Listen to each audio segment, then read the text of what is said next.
Winter soldier ODs on meth, becomes unkillable. Aimo Koivunen. I ain't got a clue how to say that, but Jesus Christ, what a title. Right, yeah, I just saw it on my For You page, so I thought, I've got to do it. Yeah. We all know, though, that drugs do give people superpowers. They help people live longer, for God's sake.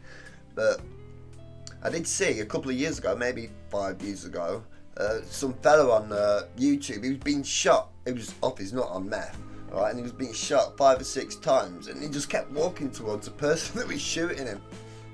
Turned out he was on meth. It's crazy. They always seem to be able to carry fridges while they're riding bikes too, so yeah. I wonder if he was doing the meth on the sly, or everyone in his unit, battalion, squad, whatever you want to call it, was given it. But anyway, the fat electrician, I hope you're all bloody good. Give it a thumbs up and all that good stuff. Alright, let's get on with it. Oh, someone did say in the comments as well, letting me know that everything he says is all spot on. He does his research and that's all 100% spot on. But now and again he might get his words wrong, which I can relate. Someone said that he's got dyslexia, so he might say the wrong words meaning something else. But other than that, it's all 100% spot on. And as I say, I relate. I'm dyslexic too. But never mind. Let's get on with it. Military Special Forces guys doing meth while skiing. Did I get your attention? The title sure did. Today we're talking about Aimo Koivunen, the Finnish Special Forces. I want to hear that again. Military Special Forces guys doing meth while skiing. Did I get your attention? Yes. Today we're talking about Aimo Koivunen, the Finnish Special Forces soldier that took his entire unit's supply of crank and then proceeded to troll the Soviets and himself for 2 weeks about it. March 18th, 1944, Aimo and his friends, a small group of Special Forces Finnish soldiers, have just finished conducting a 3-day-long ski patrol and are returning back to base when they are ambushed by an entire platoon of Soviet soldiers. They have nowhere near enough men to fight back. They have to retreat and get away. In order to do so, they go off the beaten path and attempt to blaze their own trail through unpacked snow. Aimo, as fate would have it, would be the point man, having to do the majority of the work as far as beating down the unpacked snow goes. Now, they've been out skiing for 3 days straight, everybody's exhausted, but the level of work that Aimo is having to dish out is almost unbearable, and he's unable to set a pace that is going to allow them to escape. And the Soviets are catching up. So Aimo decides to take the high road, reaches into his pocket, and pulls out a bottle, and inside of that bottle is all of his and his buddy's supply of Pervitin. Aimo had been given all of it because everybody knew that Aimo didn't care for taking Pervitin, and this meant that Aimo would keep it safe and nobody else would dip into it when they weren't supposed to. And if you don't know, Pervitin is the German miracle drug that came out in 1938, also known as meth. And just to be clear, this isn't like Jesse Pinkman cooking it in the back of a van, putting chili powder in it. This is high-quality pharmaceutical grade nose torque, okay? This is inhalable horsepower, and this man's about to take some. Goddamn right. So Aimo pops off the lid and he wants to dump a single pill into his hand, which is erect torque, okay? This is inhalable horsepower, and this man's about to take some. Goddamn right. So Aimo pops off the lid and he wants to dump a single pill into his hand, which is the recommended dose. The problem is the Pervitin has been sitting in his pocket, half of it warm against his body, the other half getting cold against the outside of his jacket, and it is now congealed into one gigantic meth nugget, and the whole nugget falls into his mitten. He's unable to break off a singular piece because, well, he has mittens on and he doesn't have the dexterity, so he says, fuck it, and eats the entire nugget of meth, which was roughly 30 pills at one point. Okay, fast forward like 45 seconds. Aimo feels incredible. He is a new man. He has gone from dragging ass to tripping balls, and he has had a life-altering revelation that he's been put on this planet to do 2 things and 2 things only, and that is to outrun the Soviets and steal catalytic converters, and those aren't even going to be invented for like another 35 years. So guess what we're doing? We're outrunning these Soviets. This man begins blazing a path through Took me a minute to get the joke there. I got it eventually. The Soviets and steal catalytic converters, and those aren't even going to be invented for like another 35 years. So guess what we're doing? We're outrunning these Soviets. This man begins blazing a path through unpacked snow quicker than anybody ever has, ever. And the Soviets are just watching these guys take off like a rocket, like... They've on the plaid. Over the course of the next hour, they managed to outrun the Soviets so bad that they just gave up. So they finally stopped, they regrouped, they wanted to see if anybody had been shot, they wanted to make sure everybody was doing okay before they carried on with their mission and journeyed back home. At that point, Aimo did not sit still. He is pacing, he's walking around, he's talking to himself, and that's when his buddies realized, oh boy, Aimo is higher than draft pussy on a fucking extension ladder. We gotta do something. So they decide it's probably a good idea to take away all of his ammunition and his knife so he doesn't hurt himself or somebody else. So they take the ammo away from him, they turn around, they go to put it in somebody else's backpack so they can carry it, turn back around, Aimo is fucking gone. Fast forward an unspecified amount of time later, and Aimo wakes up, looks around, has no idea where he is. You see, Aimo had blacked out. And when I say blacked out, I don't mean he laid down and fell asleep. I mean he proceeded to ski 62 miles in a random direction and then laid down and fell asleep. And he is now just waking up, realizing that he has no recollection of which direction he went or came from, and he has no idea where he is. At this point, a Soviet soldier hops out from behind a tree and begins shooting at Aimo. Aimo panics, gets to his feet, grabs his gun, lifts it, fires at the Soviet soldier. They're saying in the title, Unkillable. Was he unkillable because he was dodging them all the time, or was he literally just getting rid of the bullets and just couldn't die? He's gonna let me know in a minute anyway, isn't he?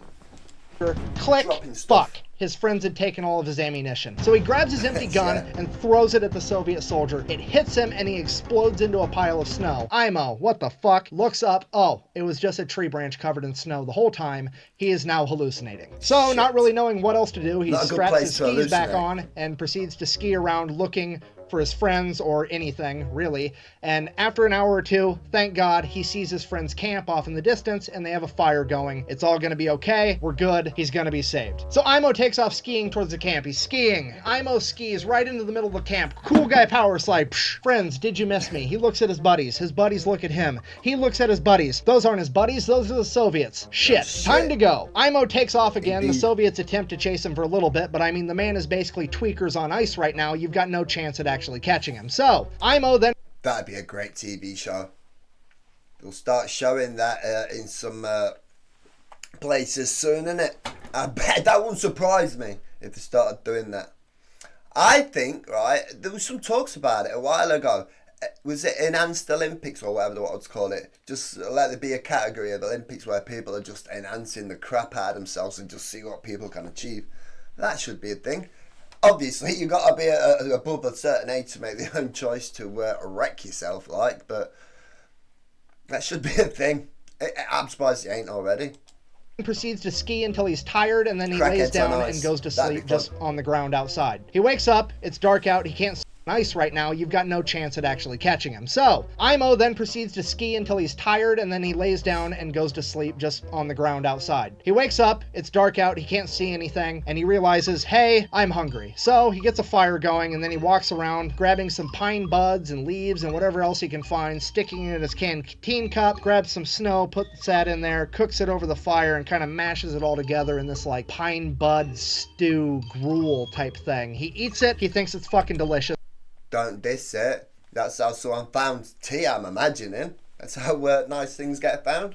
It would probably be nice. One of the best meals he's ever had because, well, meth. Then he goes back to bed. Wakes back up, still full of energy. Decides that he's going to go look for his buddies more. He skis around. He skis and he skis all day long. And then he finds a cabin. He walks up to the cabin, grabs a doorknob. It's real. It's not a hallucination. So, next thing, he strips all the copper out of it. No, I'm just kidding. He opens the door because it's unlocked, because this is a tradition in this part of the world where there's, you know, people could freeze to death. You just leave. Obviously, it would be the same thing over this sort of globe over, should I say. The same sort of things, catalytic converters and copper.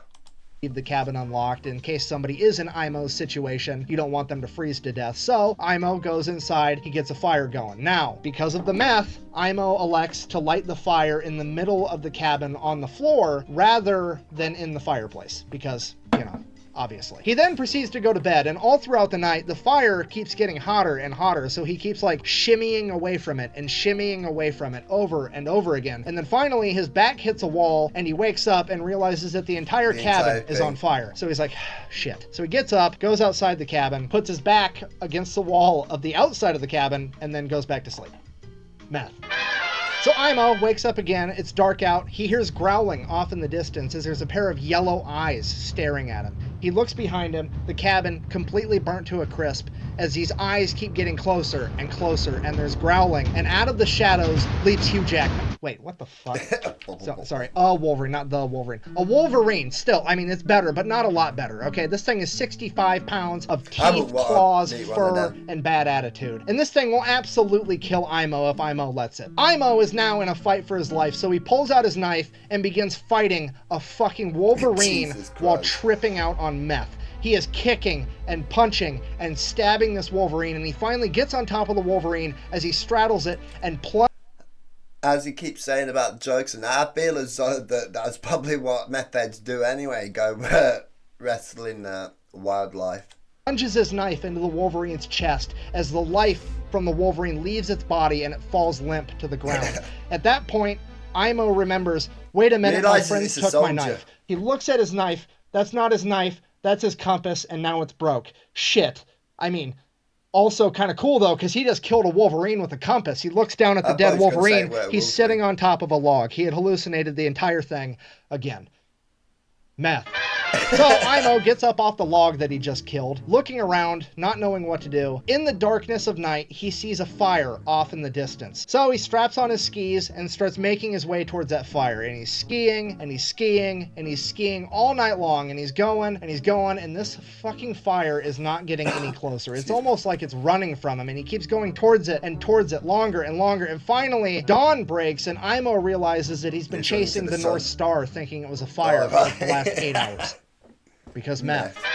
So now it's morning. Aimo still has no idea where he's going, so it's like, well, better find some copper. I mean, my friends. He's got to find his friends, so he just starts skiing around looking for any signs of human life at this point. And he's skiing, and he's skiing, and he's going, and he's going. And he finally comes across this abandoned German forward observational base, and he starts making his way towards it. The problem with this was, whenever the Germans abandoned something in World War II, they usually booby-trapped it, and that's what happened here, because Aimo skis over a landmine, blowing up his foot, throwing him to the ground, and Aimo's like, that's it, I'm dead. For sure, there's no way I'm making it out of this. And he just lays there. We have no idea how long he laid there. He said he laid there for a week, but that dude's high as a kite on meth. He could have been there for 45 minutes. We have no idea. But he lays there and he lays there, literally too high to die, and then he just gets bored and he's like, fine, I'll... There's one crazy drug, I don't know if you can say that on here, but it's been around for years now, probably a decade or over, called spice, right? And I've heard of people, right, when they smoke that and they're unconscious for like 5 minutes, they say that they've literally lived an entire existence while they've been out, and that's frightening. Why the hell would people want to do that? I don't know. So he'd probably out for a couple of minutes, won't he? Not a week. Live. And he gets up and he starts walking back towards the base again. He makes it all the way to the building, grabs a doorknob. Well, at least the base is real. The landmine sure as fuck was real. The base better be real. The base is real, grabs a doorknob, opens the door. That's booby trap 2. Blows up in his face, yeets him 30 yards the other direction as he lands flat on his back with the door on top of him. And he's like, okay, now for sure I'm gonna die. There's no way I'm making it out of this. I'm done. And he just lays there. He completely gives up and he just waits for death to come get him. And he's laying there, and 1 day passes, and 2 days pass, and 3 and 4 and 5 and 6, 7 days pass, and he's still just laying there like, this is taking forever. And then finally, some Finnish soldiers come up and are like, see, the truth is though, the drug did keep him alive. He weren't wanting food, his body didn't need food. Everything slows down or speeds up depending on the drug. I ain't got a clue, but yeah. It's like drugs used right. I don't mean recreation. I mean hospitals. In the right setting. If drugs are used right, are amazing things. It got him through that. If it had not been for that, he more than likely would have been dead. Hey, do you want some help? And he's like, holy shit, yeah, that'd be great. So the Finnish guys start making their way over to him, and then one of them steps on a fucking landmine. And then the other 2 Finnish soldiers are like, well, we can only save one of you, and we're going to save the guy that we came with. If we get this guy saved, we'll let him know to come back and save you later. Peace, goodbye. And just left him laying there again. So he thinks to himself, maybe if I can survive a couple more days, I might actually make it out of this. So he starts trying. He gets a little fire going next to him. He starts melting snow in his canteen cup to drink water to hydrate. A Siberian jay at some point lands next to him, and he takes a ski pole and smacks it to death, pulls the Siberian jay over to him, grabs it, and just Ozzy Osbournes this bird raw, just eats the whole thing, trying to get any amount of calories inside of him. And then after 3 more days, they come back and they save Aimo, and he completely blacks out. Aimo comes to, he's in a Finnish hospital where he's informed that he has been missing for 14 days and they found him 250 miles from where he originally departed his friends. He now weighs a mere 95 pounds and has a resting heart rate currently of 200 beats per minute, 14 days after taking all of the meth. So Aimo proceeds to do the logical thing, makes a full recovery and lives a long happy life until passing away at 71 in 1989 because he's Finnish and that's just how they get down. Yeah, if you're not picking up what I'm trying to tell you, this man actually may have seen Star Wars the original series in theater, okay? Could you imagine him taking his kids to the movie theater just being like, we didn't call it the Force back in my day. We called it Pervidin. Seriously, it's pretty funny that the only two Finnish soldiers that I know off the top of my head are Aimo and Simo Hoya. Simo, deadliest sniper of all time, over 500 kills. Aimo, the most unkillable tweaker ever. Don't worry, this story keeps going. Meth. Aimo's son was interviewed about his dad, to which he said that his dad never really talked much about his time in service, but there was one point later in Aimo's life when he decided to write in to a local newspaper that was having a competition for who had the best, craziest military story ever. And he wrote his story down, mailed it in, and he was informed, congratulations, you've got second. How the fuck did this guy get second place with this story? Did Simo Hoya enter the same competition? Because that's the only logical explanation, other than that there was some Karen on the judge board that was like, I don't know, this story seems a little too unbelievable if you ask me. Bah. To which my argument is, look at him. Do you think that guy's lying about this story? Do you really? Because homeboy looks like he's about to hit a T intersection and go straight, okay? That's not hair product. He just moves that fucking fast now. There's no way he's lying about this story, and I'm legitimately mad he didn't win this fucking competition for some reason. Okay, this story's getting out of hand. We need to end this video. I guess, in conclusion, it's important to bear in mind with how incredible this story is that Aimo is the exception and not the example. You should not do drugs because they are in fact bad for you, okay? Don't do drugs. Also, don't fight the Finnish in winter in Finland where they have home field advantage. It's just a bad time. Anyways, thank you for watching. Best way to support the channel is go buy some merch at thefatelectrician.com. Quack bang out. So Aimo decides to take the high road, and if you don't know, oh my god, it's so happy to know. I've watched it, I've been told that I've got to watch to the end of these now because there's always a little bit at the end. But this is the first time I've seen him kind of putting in bits that you wouldn't normally show. I only ever do this at the beginning. Like today, this is the first video and I've started about 3 times. I've got to stop doing that. I'm never happy with our start. But yeah, I'm glad someone like him that's been doing it a long time does it. Actually, that don't give me much hope. That means I'm going to be doing it long into the future still. So fucking stupid. A fucking Siberian Jay lands remotely close to him. He takes a ski pole, fucking whatcha! Grabs this. Whatcha! Oh, I hate everything. Right, I enjoyed that crazy story. Never heard of that. I've heard a lot of stories with soldiers taking drugs over the years and experiments and all sorts, weren't they? I can't think of any in particular. Perhaps he's done stories on other ones. There was I can't remember it, what country, an old troop or whatever you want to call it, on acid, weren't they? Does he do a video about that? I've heard of that one. But yeah, this was proper interesting. Never heard of it before. I'm glad I've seen it now. But yeah, if you guys enjoyed it, give us a thumbs up and all that good stuff if you want to. And looking forward to checking more The Fat Electrician out. Right, see you later. Goodbye.